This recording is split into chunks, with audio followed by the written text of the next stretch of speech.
সম্মানিত দর্শক মণ্ডলী, কত টাকা থাকলে আপনার উপরে কোরবানি ওয়াজিব হবে এবং কি কি কারণে কোরবানি নষ্ট হয়ে যাবে? একটি ভুলের কারণে আপনার লক্ষ লক্ষ টাকার যন্ত্রটা কোরবানিটা হারাম হয়ে যাবে। এই জন্য আজকের ভিডিওটা অত্যন্ত গুরুত্বপূর্ণ যে আপনি কত টাকার মালিক হলে, কতদিন ধরে মালিক হলে আপনি কোরবানি আপনার প্রতি ওয়াজিব হবে এবং কি কি কাজ করলে কোরবানিটা নষ্ট হয়ে যাবে, এই বিষয়টি আজকে আমরা সংক্ষেপে আলোচনা করার চেষ্টা করব। প্রথমে আসুন আমরা কোরবানির ফজিলতটা আগে জেনে নেই। আম্মাজান আয়েশা রাদিয়াল্লাহু তাআলা আনহা থেকে বর্ণিত রয়েছে যে ব্যক্তি কোরবানি দিবে, আল্লাহ রাব্বুল আলামিন হাশরের মাঠে ওই কোরবানির রক্ত এবং পশমগুলো এবং খুর হাড্ডি অর্থাৎ কোরবানির পশুর যে অবশিষ্ট জিনিসগুলো আমরা ফেলে দেই, সেগুলোর ব্যাপারে বলা হয়েছে হাশরের মাঠে ওগুলো নেকি দ্বারা ভরপুর করে দেওয়া হবে এবং সেগুলো আমাদের জন্য সাক্ষী হিসাবে, প্রমাণ হিসাবে থাকবে। সুবহানাল্লাহ। এবং আল্লাহ রাব্বুল আলামিন বলেন, যারা আমি আল্লাহর জন্য কোরবানি করবে আমি তাদের সব কিছুই, তাদের ইবাদত বন্দেগী কোরবানিগুলো আমি কবুল করে নেব। সুবহানাল্লাহ। আসলে এই কোরবানি আদম আলাইহিস সালাতু ওয়াস সালাম থেকেই এসেছে, কিন্তু এখন আমাদের যেই কোরবানিটা, এটি হচ্ছে পয়গম্বর ইব্রাহিম আলাইহিস সালাতু ওয়াস সালামের সুন্নাহ হিসাবে আমরা এই পন্থায় আমরা কোরবানি দিয়ে থাকি।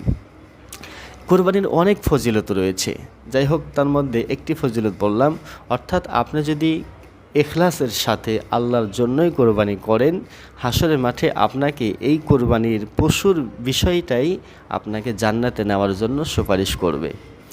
এখন আসুন, কোরবানি কার উপরে ওয়াজিব হবে? বন্ধুরা, এই কোরবানি আপনার কত টাকা সম্পদ থাকলে কোরবানি আপনার প্রতি ওয়াজিব হবে আমরা অনেকে জানি না। এটি 2024 সাল, বর্তমান বাজার দরে 52 তলা রূপা অর্থাৎ 52.5 তলা রূপার কথা বলা হয়েছে। এই 52 তলা রূপার যেই দাম বর্তমান বাজারে, ধরেন যদি 1000 টাকা করে ভরি হয়, তাহলে 52,000 টাকা যদি আপনার কাছে অতিরিক্ত থাকে, আপনার প্রয়োজনীয় টাকা ব্যতি রেখে যদি অতিরিক্ত আপনার কাছে 52,000 টাকা থাকে, তাহলে আপনার প্রতি কোরবানি ওয়াজিব হবে। এই 52,000 টাকা 1 বছর হওয়া শর্ত না। জাকাতে যেরকম 1 বছর শর্ত, কিন্তু এই কোরবানির জন্য 1 বছর শর্ত না, শর্ত হচ্ছে 10, 11, 12 অর্থাৎ জিলহজ মাসের 10 তারিখ, 11 তারিখ, 12 তারিখ, এই 3 দিনের ভিতরে যদি আপনার প্রয়োজন ব্যতি রেখে অতিরিক্ত 52,000 টাকা অথবা এই পরিমাণ রূপা যদি থাকে, তাহলে আপনার প্রতি কোরবানিটা ওয়াজিব হয়ে যাবে। বন্ধুরা, আপনারা কোরবানিটা 3 দিনেই দিতে পারবেন, 10 জিলহজ, 11 জিলহজ, 12 জিলহজ, এই 3 দিনে আপনারা কোরবানি দিতে পারবেন। তাহলে বোঝা যাচ্ছে যে আমাদের বাংলাদেশে 2024 সাল অর্থাৎ 17 তারিখ, 17ই জুন থেকে আমাদের যে কোরবানির বিষয়টি সেটি হলো 17 জুন, 18 জুন, 19 জুন, এই 3 দিন হচ্ছে কোরবানির দিন। আপনারা এই 3 দিনের যে কোনো একদিন কোরবানি দিলে হয়ে যাবে। তো যেহেতু আমরা বাংলাদেশে ঈদ পালন করি, ঈদের দিন কোরবানি দেওয়াটা সবচাইতে উত্তম। তাহলে আমরা কোরবানির বিষয়টি জেনে নিলাম যে কোরবানিটা কবে হবে। এখন কাদের উপরে কোরবানি ওয়াজিব হলো আমরা জেনে নিলাম। এখন কি কি কারণে কোরবানিটা নষ্ট হয়ে যাবে আমরা একটু ধারণা নেই। আমি সংক্ষেপ করে বলতেছি, যেহেতু আমার ভিডিওটা সংক্ষেপ, এই জন্য আমি সংক্ষেপ করে আপনাদেরকে ধারণা দিচ্ছি।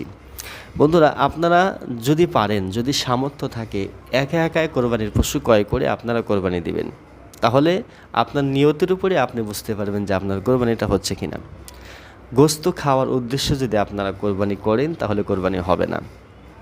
এবং খেয়াল রাখা দরকার, আপনি যার সাথে কোরবানি দিচ্ছেন অংশীদার হিসাবে, 3 ভাগ হোক, 5 ভাগ হোক, 7 ভাগ হোক, আপনি যেই ভাগে দিচ্ছেন সেই অংশীদারের ইনকাম কেমন, তাদের ইনকামটা হালাল নাকি হারাম, সেটি আপনাদেরকে বিবেচনা করা দরকার। যদি তাদের ইনকামের ভিতরে সুদের টাকা থাকে, ঘুষের টাকা থাকে, হারাম টাকা ইনকামের থেকে থাকে, তাহলে তাদের সাথে যদি আপনি কোরবানি দেন, আপনার কোরবানিটাও নষ্ট হয়ে যাবে, তাদেরগুলো নষ্ট হয়ে যাবে। এই জন্য এই বিষয়টি খেয়াল রাখা দরকার। যাদের সাথে আপনারা কোরবানি দিচ্ছেন তাদের ইনকামটা আগে দেখবেন, তাদের ইনকামটা কেমন বা তাদের নিয়তটা কী। 7 ভাগের ভিতরে যদি কোনো একজনের নিয়ত যদি গোশত খাওয়ার উদ্দেশ্যে হয় কোরবানিটা, তাহলে বাকি 6 জনের কোরবানিটাই নষ্ট হয়ে যাবে। এই জন্য খুব খেয়াল করে আমাদের এমন ব্যক্তিত্বদের সাথে কোরবানি দিতে হবে যাদের নিয়তটা কেবলমাত্র আল্লাহর জন্যই হবে এবং হালাল টাকা দিয়ে তারা কোরবানি করবে। এই বিষয়টি আমাদের মাথায় রাখা দরকার। বন্ধুরা, তাহলে আমরা বুঝতে পারলাম যে কাদের সাথে কোরবানি করলে কোরবানি হবে না।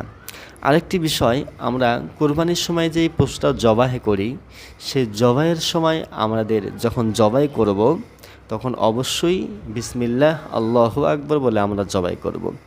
যদি আল্লাহু আকবার বলে জবাই না করেন তাহলে সেই জবাইকৃত পশু কিন্তু খাওয়া যাবে না, আপনার কোরবানিটাও হবে না, হারাম হয়ে যাবে।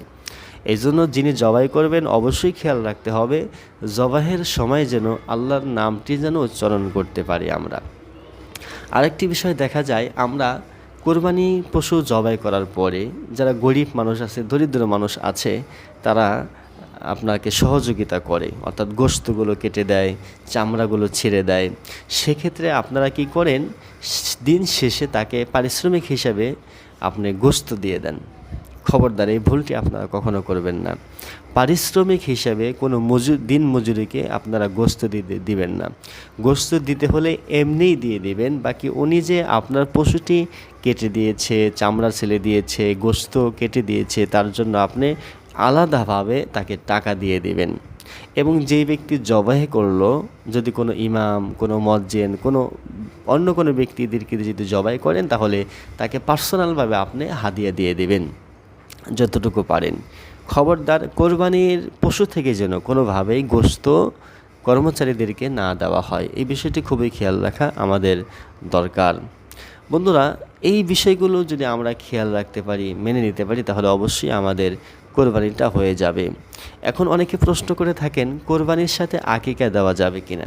হ্যাঁ, কোরবানির পশুর সাথে আপনি আকিকা দিতে পারবেন। যদি পুরুষ হয় তার জন্য আকিকার 2 ভাগ রাখতে হবে, আর যদি মেয়ে হয় তার জন্য আকিকার 1 ভাগ রাখতে হবে। উদাহরণস্বরূপ, একটি গরু আপনি কোরবানি দেবেন, একটি গরুর ভিতরে সর্বোচ্চ 7টি ভাগ করা যেতে পারে।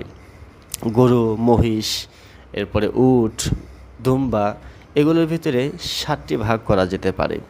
তো আপনি সেই ক্ষেত্রে 7 ভাগের ভিতরে আপনি যদি আকিকা করতে চান, যে কয়জনের আকিকা করেন, পুরুষ হলে 2 ভাগ তার জন্য নিয়ে নেবেন, আর মহিলা হলে 1 ভাগ তার জন্য নিয়ে নেবেন, আর বাকি যে ভাগ থাকবে সেগুলো দিয়ে আপনি কোরবানি দিতে পারেন।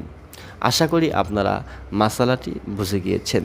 তো বন্ধুরা, এই ছিল আজকের ভিডিও। যদি আরও কোরবানি সংক্রান্ত মাসালা জানতে চান অবশ্যই আপনারা কমেন্ট বক্সে লিখে জানিয়ে দেবেন। সকলে ভালো থাকবেন। আসসালামু আলাইকুম রহমতুল্লাহ।